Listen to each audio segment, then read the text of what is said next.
It'll just be for a few months while we get back on our feet, Jessica had promised, her 2 kids clinging to her legs while Mike nodded earnestly behind her. We've lost everything, Natalie. You're our only hope. My name is Natalie, and at 29, I was about to make the biggest mistake of my life by letting my stepsister's family move into my carefully curated 2-bedroom apartment. The home office I'd spent years perfecting, the peaceful space where I built my freelance design business, all of it was about to be invaded by chaos. The kids can sleep in the office, Jessica continued, gesturing to her 4-year-old Emma and 6-year-old Tyler. We'll take the guest room. You'll barely notice we're here. I looked at my pristine living room, where my drafting table sat near the window, catching the perfect natural light. At my organized desk setup, dual monitors perfectly positioned. At the peace and quiet I needed to meet my clients' deadlines. I work from home, I reminded them. I need that space for my business. Oh, you can work anywhere, Jessica waved dismissively. The kitchen table, your bedroom, it's not like you need a whole room just for drawing. I bit back a response about how graphic design was more than just drawing, how I'd built a successful business that paid for this apartment, how I'd carefully chosen this place for its perfect layout and lighting. But they were family. And they had nowhere else to go, or so they claimed. Their own place had been foreclosed on after months of missed payments, though they blamed the bank, the economy, their jobs. Everyone but themselves. It's temporary, Mike assured me, though something in his tone felt off. Just until we find new jobs and save up a deposit. I should have asked more questions about their plans, their timeline, their budget, about why they couldn't stay with Mike's family or Jessica's dad, my former stepfather who'd remarried and moved to Florida, about why they'd waited until the last possible moment to ask for help. Instead, I found myself saying yes. Because they were family. Because they had kids. Because Jessica had been crying about not wanting her children to be homeless. You're a lifesaver, Jessica hugged me, her designer perfume overwhelming. We'll be model house guests, I promise. 2 days later, they moved in with more belongings than should have been possible for people who'd lost everything. The kids immediately began running through my quiet apartment, their shrieking echoing off the walls. Mike sprawled on my couch asking about the Wi-Fi password and cable channels. And Jessica? She was already rearranging my kitchen cabinets to make them more functional. The first week was a preview of the nightmare to come. Every morning, I'd wake up to find my kitchen in complete disarray. Dishes piled high, food left out overnight, sticky spots on my pristine counters. Jessica claimed she was too exhausted to clean up after cooking for her family. My carefully organized refrigerator became a chaos of half-eaten leftovers and juice boxes. My specialized art supplies, which I kept in specific places for easy access during client calls, were constantly being moved or tidied away where I couldn't find them. The kids need space to do their homework, Jessica explained when I found my drafting table pushed into a corner, covered with coloring books and crushed crayons. You can work in your bedroom, right? My bedroom became my last refuge, but even that wasn't sacred. Jessica would barge in without knocking, usually while I was on client calls. The kids need quiet time, she'd whisper-shout, ushering Emma and Tyler into my personal space. Just watch them for an hour while Mike and I run errands. The errands always seemed to take 3 or 4 hours. Meanwhile, I'd try to maintain my professional composure on Zoom calls, while Emma drew on my walls and Tyler jumped on my bed. We're job hunting, Mike would say when they finally returned, though neither of them ever seemed to have actual interviews. They'd come back with shopping bags from the mall, or Jessica would have a fresh manicure. My grocery bills tripled. They never contributed, claiming they needed to save every penny for their new place. Yet somehow Jessica always had money for her weekly hair appointments and designer coffee runs. Family helps family, she'd say whenever I brought up expenses. Remember when our parents were married? We shared everything then. We hadn't shared everything. Jessica had taken everything just like she was doing now. She'd been 12 and I'd been 11 when our parents married, and those 3 years before her dad left my mom had been a preview of this exact dynamic. "You're being dramatic," she said when I asked her to please stop reorganizing my art supplies. "This is how normal families live. You're just not used to it because you live alone like a hermit." The word temporary started feeling like a joke. They made no effort to look for apartments. Every time I mentioned their plans, they had a new excuse. "The rental market is so tough right now. We're waiting for the right opportunity. The kids are finally settled in. We can't uproot them again so soon." Meanwhile, my work suffered. Meeting deadlines became nearly impossible with constant interruptions and my workspace in chaos. Clients started noticing the decline in my productivity. My carefully built reputation was at risk. The breaking point came on a Tuesday afternoon. I'd gone to a coffee shop to meet a crucial deadline, the only way to get any work done lately. When I returned home 3 hours later, my living room had been completely transformed. My drafting table was gone, shoved into the apartment's storage unit without my permission. My dual monitor setup had been pushed against a wall, replaced by a giant toy organizational system. Bright plastic bins filled with the kids' toys dominated the space where I'd built my career. "Surprise!" Jessica beamed, gesturing at the chaos. "Now the kids have a proper play area. Much better use of the space, right?" I stood frozen in the doorway, my laptop bag sliding from my shoulder. "Where's my drafting table?" "Oh, we put that old thing in storage. You never really used it anyway. You're always working on your laptop these days." Because they'd taken over my workspace. Because I'd been forced to adapt to their invasion of my home. Because I'd been too nice to stand up for myself. "Those monitors are an eyesore," she continued, wrinkling her nose. "We should really—" "Don't touch my equipment." My voice came out sharper than I'd ever heard it. "This is my office, my workspace, my home." "Our home now," Mike called from the couch, not even looking up from his phone. "Family shares, right?" "The kids need space to play," Jessica insisted. "You can't expect them to be cooped up in one room all day. They're children. And I'm a working professional who needs her office. This apartment isn't a daycare center. It's my workplace." "You're being selfish," Jessica's voice took on that familiar wounded tone. "After everything we've done?" "Everything you've done? What exactly have you done except take over my home, disrupt my work, and disrespect my boundaries?" "We're family." "No, you're squatters. You haven't looked for jobs, haven't apartment hunted, haven't contributed a dime to expenses. You've just taken and taken and taken." Emma started crying at my raised voice. Jessica immediately scooped her up, giving me a look of pure martyrdom. "Now look what you've done. Come on, sweetie, let's get away from mean Aunt Natalie who doesn't want to share her toys."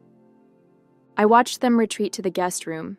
Their room now, apparently, and something inside me snapped. This wasn't sharing. This was invasion. This was theft of my space, my peace, my livelihood. That night, after they'd all gone to bed, I opened my laptop and started making plans. Over the next week, I executed my plan with the same precision I used in my design projects. First, I found a new apartment across town, a one-bedroom with a dedicated office nook and strict lease terms about overnight guests. I paid the deposit from my emergency fund, grateful I'd maintained savings despite my increased expenses. During my coffee shop work sessions, I slowly moved my most important belongings to a small storage unit. My expensive drawing tablet, my backup drives, my portfolio materials, anything I couldn't risk Jessica reorganizing disappeared bit by bit. I documented everything. Photos of my invaded workspace, screenshots of ignored texts about job hunting and apartment searching, lists of expenses they'd never contributed to. I even recorded Jessica's admission that they hadn't actually looked at any apartments because they were too comfortable in my place. My landlord was surprisingly understanding when I explained the situation. "They're not on the lease," he reminded me. "Technically, they're unauthorized occupants. I can have them removed." "Just don't renew my lease next month," I told him. "And maybe mention you'll be showing the apartment to new tenants." I arranged for my utilities to be disconnected the day after my planned departure. Not immediately. I wasn't cruel enough to leave the kids without power or water. But soon enough to force Jessica and Mike to finally take action. The hardest part was maintaining normalcy while I prepared. I endured Jessica's daily rearranging of my remaining belongings. I nodded through Mike's excuses about the job market. I even babysat one last time while they went apartment hunting, which, according to their Instagram stories, looked suspiciously like a day at the mall. "We really appreciate everything you've done," Jessica said that evening, sprawled on my couch with shopping bags at her feet. "You're such a good sister, letting us stay until we find the perfect place." "And when will that be?" I asked, watching her unpack new designer shoes. "Oh, you know how it is. These things take time. We can't just settle for any apartment. We have the children to think about." "Right? The children?" "I mean, this place is perfect for us. Great school district, nice neighborhood, plenty of space now that we've reorganized. We might as well stay through the summer at least." I looked around my former office, now a chaotic playroom, and smiled. "Sure, through the summer." They had no idea I'd be gone in 3 days. No idea that their comfortable invasion of my life was about to end. No idea that sometimes the best revenge isn't confrontation, it's careful planning. I moved on a Wednesday when everyone was out, Jessica at her salon appointment, Mike at his weekly networking lunch, which seemed to involve more beer than networking, and the kids at school. My new apartment was ready, the moving company efficient and quick. By noon, everything I owned was either in my new place or safely in storage. I left behind a detailed letter on the kitchen counter, along with copies of every expense they'd racked up during their stay. 3 months of grocery receipts, utility bills showing triple the normal usage, even estimates for repairing the walls Emma had decorated with markers. "Dear Jessica and Mike," I wrote, "by the time you read this, I'll be gone. My lease ends in 2 weeks, and I've informed the landlord I won't be renewing.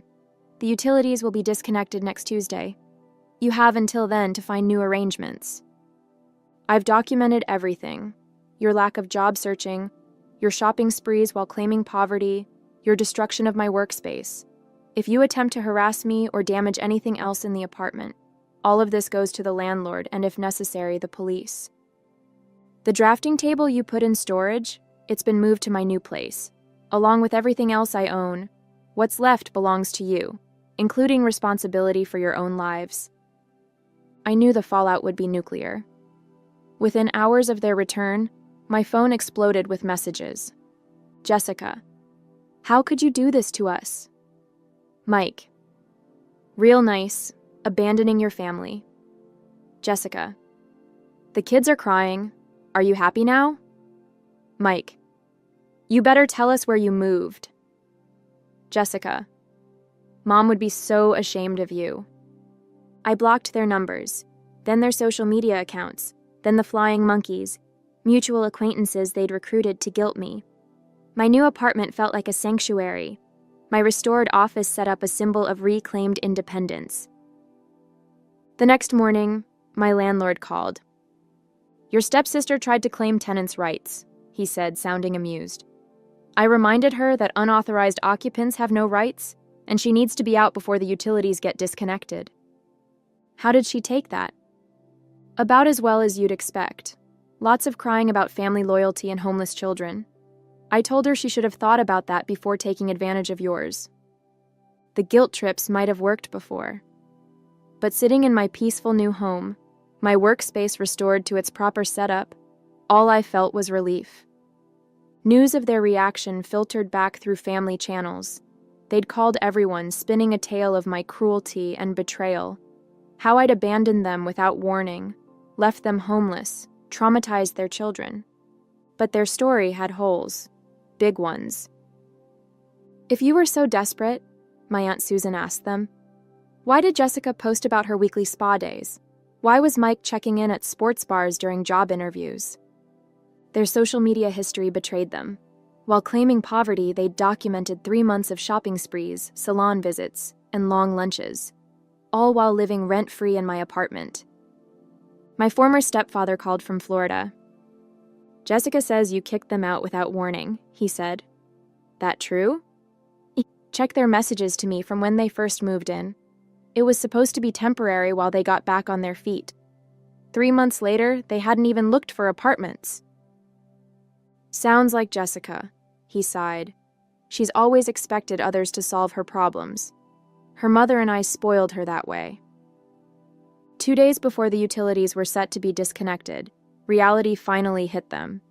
My landlord reported they'd started packing, though not before Jessica tried one last manipulation tactic. She offered to pay rent going forward, he told me. I reminded her that I already had new tenants lined up, ones without a history of foreclosure. They ended up moving in with Mike's parents, the same parents who'd been impossible to live with when they'd first needed a place to stay. Funny how possibilities open up when you have no other options.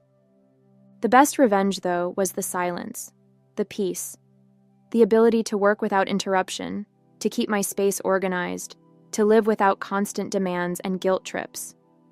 My business recovered quickly.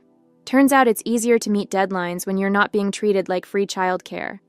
My clients noticed the improvement in my work, leading to new projects and referrals. A week after they moved out, Jessica made one last attempt to contact me through a mutual friend. She says they would have found their own place eventually, the friend reported, that you just needed to be patient and understanding. I was patient for 3 months, I replied. Understanding went out the window when they took over my office without permission. She also mentioned they might need a place to stay again soon. Mike's parents are being difficult about their living arrangements. I blocked that friend too. Part 3, Segment 1, 600 words. 6 months after my great escape, my business was thriving.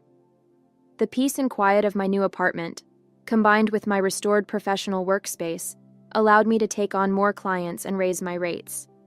I'd even hired a virtual assistant to handle my growing workload. The family drama had mostly settled, though Jessica and Mike still managed to make their presence known. They'd moved 3 more times, from Mike's parents to a series of increasingly shabby rentals, each time claiming the landlords were unfair, or the neighbors, hostile. Apparently, other people weren't as tolerant of their entitled behavior as I had been. My Aunt Susan kept me updated on their attempts to find their next victim. They'd tried staying with various family members, but their reputation preceded them. No one was willing to risk becoming their next free accommodation. Jessica actually had the nerve to suggest moving in with me, Susan told me over coffee. Said they'd learned their lesson about respecting boundaries. I reminded her that's exactly what she told you. The kids, at least, had found some stability. Mike's parents had insisted on having them stay during the week so they could remain in their school, while Jessica and Mike only had them on weekends.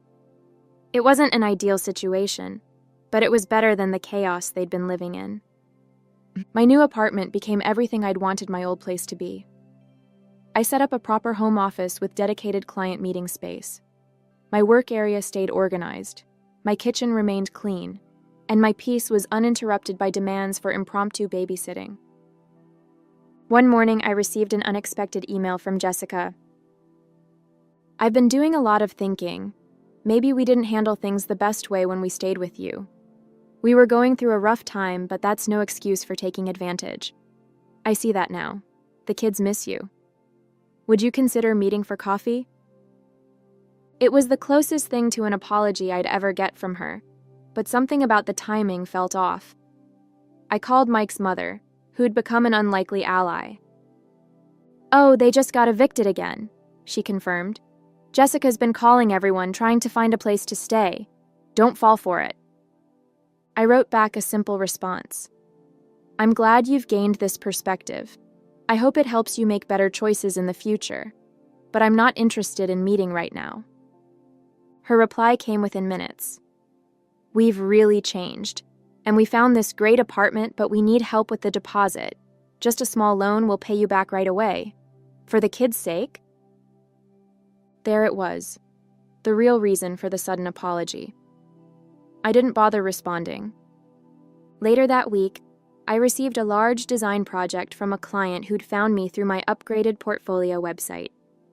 The fee would cover 3 months of my old apartment's rent, the same amount I'd spent supporting Jessica's family while they lived with me.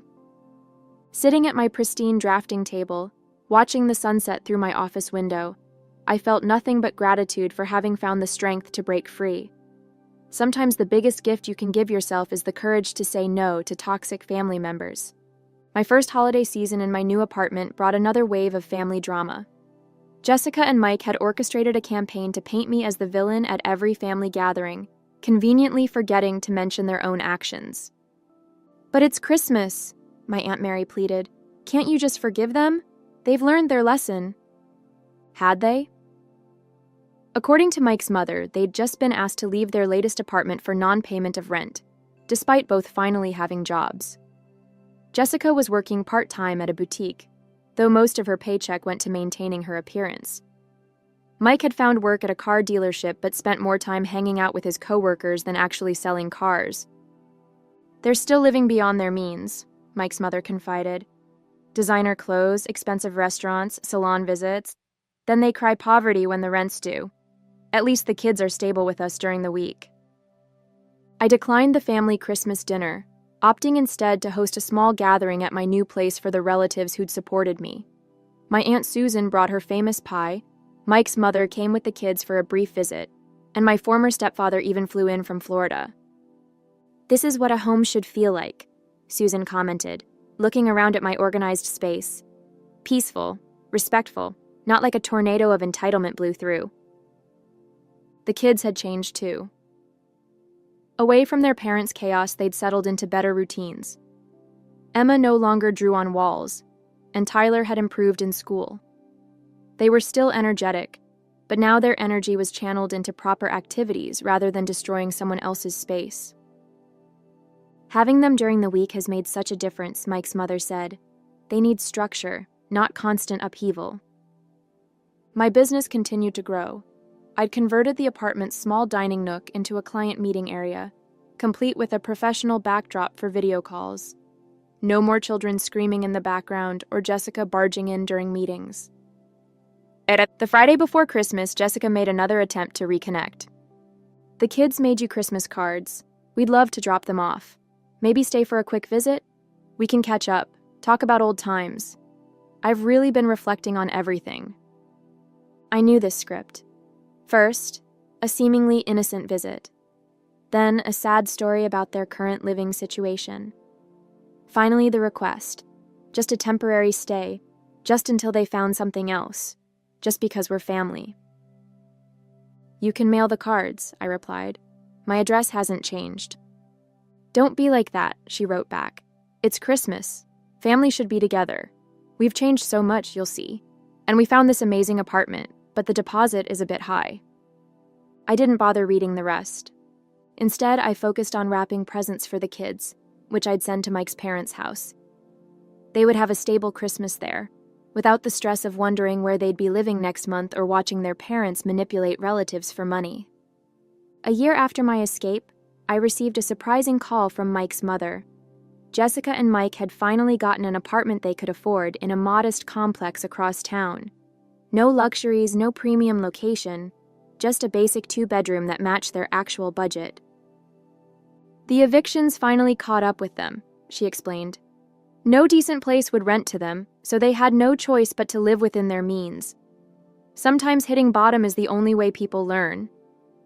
The kids still spent weekdays with their grandparents, which had become a formal arrangement through family court. They visited my new apartment occasionally, always with their grandmother, never with Jessica and Mike. "Aunt Natalie's house is so quiet," Emma commented during one visit. "And clean." "That's because she takes care of her things," their grandmother explained pointedly, "and respects other people's space." My business had doubled in size. I'd hired 2 remote designers to help with the workload, and my client list included several prestigious companies. The peace and stability of my new life had allowed me to focus on growth instead of constantly managing chaos. Jessica still tried to reach out occasionally, usually when they needed money, but her messages had lost their power over me. I'd learned that family shouldn't be used as a weapon or an excuse for bad behavior. My former stepfather summed it up best during his last visit. "Sometimes the kindest thing you can do for family is let them face the consequences of their own actions. You didn't abandon them. You just stopped enabling them." During one of my Aunt Susan's visits, she noticed the empty picture hooks on my living room wall. I'd taken down the family photos after moving, not wanting daily reminders of that chaotic time. "You could fill these walls with your own story now," she suggested. "Your designs, your achievements, your peaceful new life." She was right. The next day, I began creating a gallery wall, framed prints of my best design work, professional awards I'd earned, and a few select photos of the family members who'd stood by me. Jessica saw the photos on my social media and immediately messaged, "Nice to see you've got pictures up. We should take a new family photo for your wall. Maybe over dinner at your place?" I had to laugh at her persistence. Even now, she was still trying to find a way back in. But my walls, both physical and emotional, were finally mine to decorate as I chose. Mike's mother sent me a holiday card with a recent photo of the kids. They looked happy, settled. Emma had joined a children's art class, and Tyler was playing Little League baseball. They were thriving in the stability their grandparents provided, proof that structure and boundaries could make all the difference. My new apartment wasn't just a home anymore. It was a testament to what's possible when you stop sacrificing your peace for other people's chaos. Every organized drawer, every quiet morning, every successful client meeting was a reminder that sometimes the family you need to protect most is yourself.